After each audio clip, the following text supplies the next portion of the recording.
থেকে এখন দেখবেন জুলাই সনদ এবং জুলাইয়ের সংস্কার উভয় বিষয়কে বিলোপ করা হয়েছে।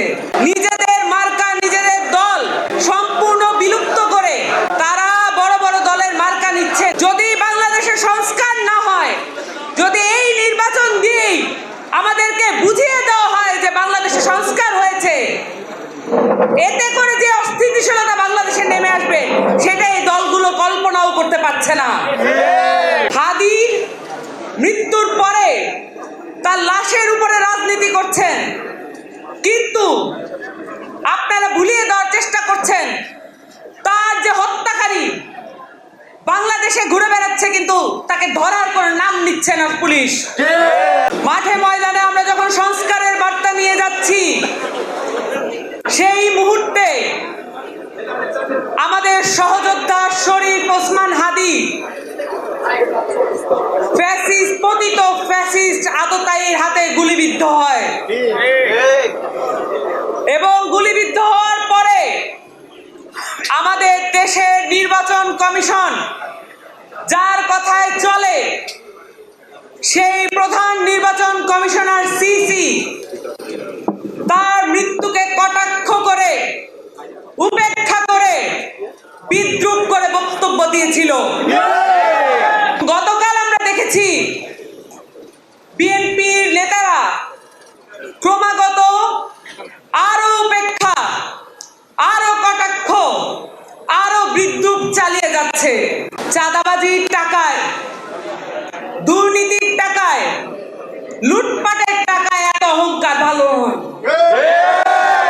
বাংলাদেশে এখন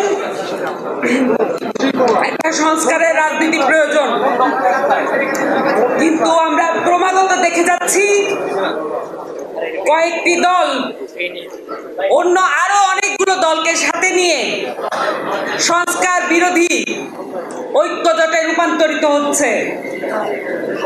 আপনারা যেটাকে নির্বাচনী জোট হিসেবে দেখছেন, এটা শুধুমাত্র নির্বাচনী জোট নয়, এটা একটা সংস্কার বিরোধী জোট হচ্ছে।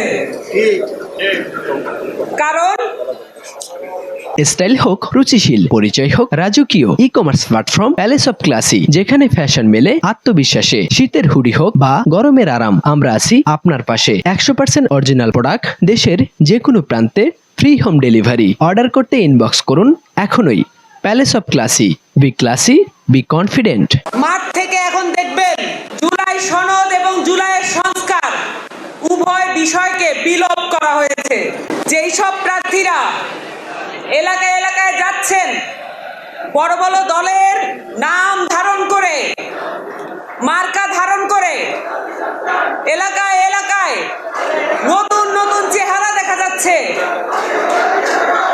নিজেদের মার্কা নিজেদের দল সম্পূর্ণ বিলুপ্ত করে তারা বড় বড় দলের মার্কা নিচ্ছেন, কিন্তু এলাকায় গিয়ে একবারের জন্য রাষ্ট্রের সংস্কারে তার কি বক্তব্য, তার দলের কি বক্তব্য, কিভাবে আমরা গত 1.5 বছর ধরে মাঠে ময়দানে সংস্কারের কথা আদায় করার চেষ্টা করছি, এই কথাগুলো একবারের জন্য বলছেন না।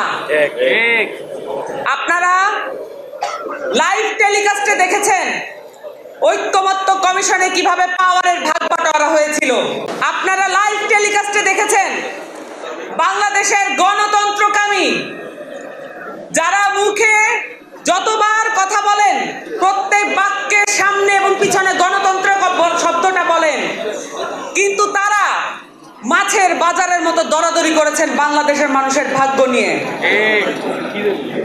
ফলশ্রুতিতে অল্প কিছু দল শুধুমাত্র সংস্কারের পক্ষে অবস্থান নিয়ে রাজপথে এবং সংস্কার কমিশনে নিজেদের অবস্থানে অটুট থেকেছে।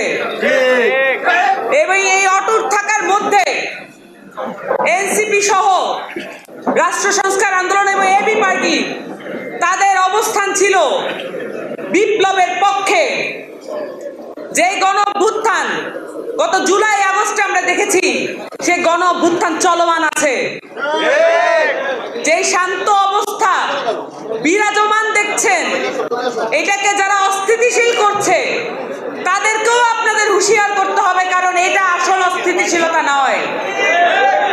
যদি বাংলাদেশের সংস্কার না হয়, যদি এই নির্বাচন দিয়েই আমাদেরকে বুঝিয়ে দেওয়া হয় যে বাংলাদেশে সংস্কার হয়েছে, এতে করে যে অস্থিতিশীলতা বাংলাদেশে নেমে আসবে সেটা এই দলগুলো কল্পনাও করতে পারছে না।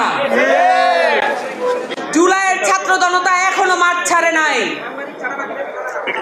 জুলাইয়ের ছাত্র জনতা, আপনারা এটাও দেখেছেন, প্রত্যেকটা এলাকায় এলাকায় সংস্কারের কার্যক্রম নিয়ে নিয়ে মানুষের দরজায় দরজায় যাচ্ছে।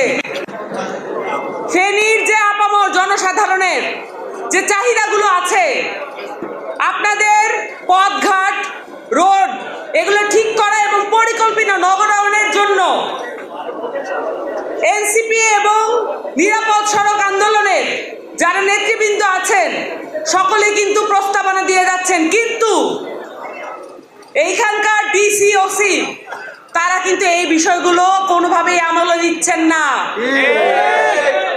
ফেনীবাসীর সকল সুযোগ সুবিধা এবং পরিকল্পিত নগরায়নের যত প্রকল্প, এটা এই আমলে বাস্তবায়ন করতে হবে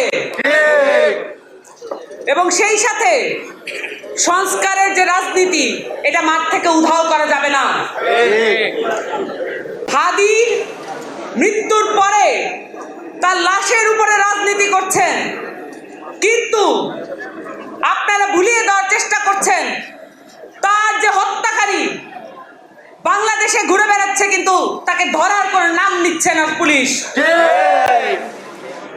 বাংলাদেশের যে তদন্ত সংস্থা আছে, আইন শৃঙ্খলা বাহিনী আছে, তারা কতটুকু সংস্কারের মুখোমুখি হয়েছে এটা বাংলাদেশের মানুষ জানতে চায়। এই আপাতত নির্বাচনে, সামনে যে নির্বাচন আসছে, এই নির্বাচনে কি করে মাঠে প্রত্যেকটা প্রার্থীর এবং তাদের কর্মীদের নিরাপত্তা নিশ্চয়তা হবে, সেইটা আমাদেরকে রোডম্যাপ ক্লিয়ার করতে হবে। নির্বাচনের ডামাডোল দিয়ে জুলাইয়ের যোদ্ধাদেরকে মাঠে অনিরাপদ করা যাবে না। স্বল্প সময়ের মধ্যেই নির্বাচন কমিশন সহ প্রত্যেকটা রাষ্ট্রীয় প্রতিষ্ঠানকে সংস্কার করে এবং নির্বাচনের সকল রোডম্যাপ ঘোষণা করতে হবে। গণতান্ত্রিক সংস্কার জোট শুধুমাত্র একটি নির্বাচনকালীন জোট নয়, গণতান্ত্রিক সংস্কার জোট আগামী 20 বছরে বাংলাদেশের সংস্কারের জোট।